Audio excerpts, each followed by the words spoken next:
படிக்கணும்னு கேக்குதாங்க? உள்ள கேட்கும். ஏன் படிக்குதுன்னு கேக்குது இல்ல? ரொம்ப அறிவார்ந்த பதிலை சொல்லுகிறேன்.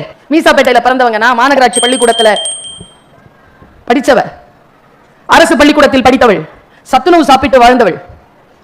600 ரூபாய் எனக்கு வந்து ஸ்காலர்ஷிப்.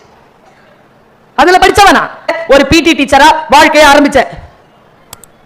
ஒரு கிளாஸ்க்குள்ள நுழையும் போது அந்த டீச்சர் என்ன வெளியேத்துனாங்க தமிழ் எடுக்கிறதுக்காக. பிடி டீச்சர் தானே, 10th ஸ்டாண்டர்டுக்கு கையில புக் எடுத்துட்டு வந்துட்டீங்க, போங்க வெளியில. நான் திராவகம் மாதிரி அந்த அவமானத்தை குடிச்சிட்டு வெளியில வந்தேன். 5 வருஷம் PhD முடிச்சேன். ஒரு இன்டர்வியூக்கு போய் உட்கார்றேன்.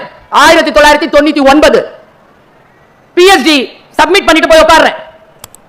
என் பக்கத்துல வந்து உட்கார்றாங்க. என்ன வெளியில போக சொன்ன அதே டீச்சர் இன்டர்வியூக்கு காலேஜ்க்கு. ஆனா கடவுள் விளையாட்டுக்காரன், 2 பேருக்கும் வேலை கொடுத்துட்டான்.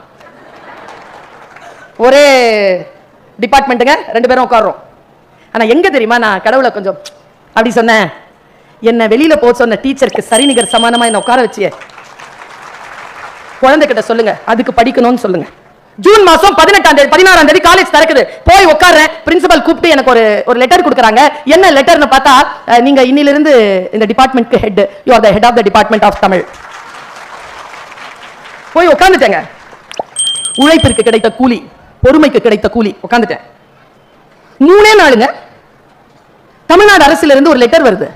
என்னடான்னு பிரிச்சு பார்த்தா, தமிழ்நாடு அரசின் தமிழ் வளர்ச்சி துறைக்கு கீழே இயங்குகின்ற உலக தமிழ் சங்கம் எனும் தமிழ்நாடு அரசு நிறுவனத்தின் துணைத் தலைவராகவும் இயக்குநராகவும் உங்களை நாங்கள் நியமித்திருக்கிறோம். நீங்கள் தமிழ் பணி செய்ய தமிழ் வளர்ச்சி துறைக்கு வாருங்கள்னு ஒரு லெட்டர்.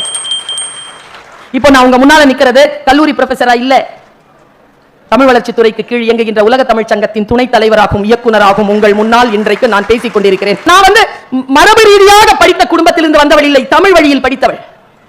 பெரிய பெரிய இலக்குகளை அவ்வளவு சுலபமாக அடைந்துவிட்டு வெற்றிகளை கொண்டாடுகின்ற பெண் கிடையாது நான். கஷ்டப்பட்டு வந்தவள். அதனால் தான் சொல்லுகிறேன், ஏன் படிக்க வேண்டும் என்று உங்கள் குழந்தை கேட்டால், படிச்சா பணம் கிடைக்கும், படித்தால் பதவி கிடைக்கும், படித்தால் பயணம் கிடைக்கும், படித்தால் செல்வாக்கு கிடைக்கும், படித்தால் சுயமரியாதையுடன் வாழ்வதற்கான சூழல் கிடைக்கும் என்று குழந்தைகளுக்கு, அடுத்த தலைமுறைக்கு சொல்லுங்க.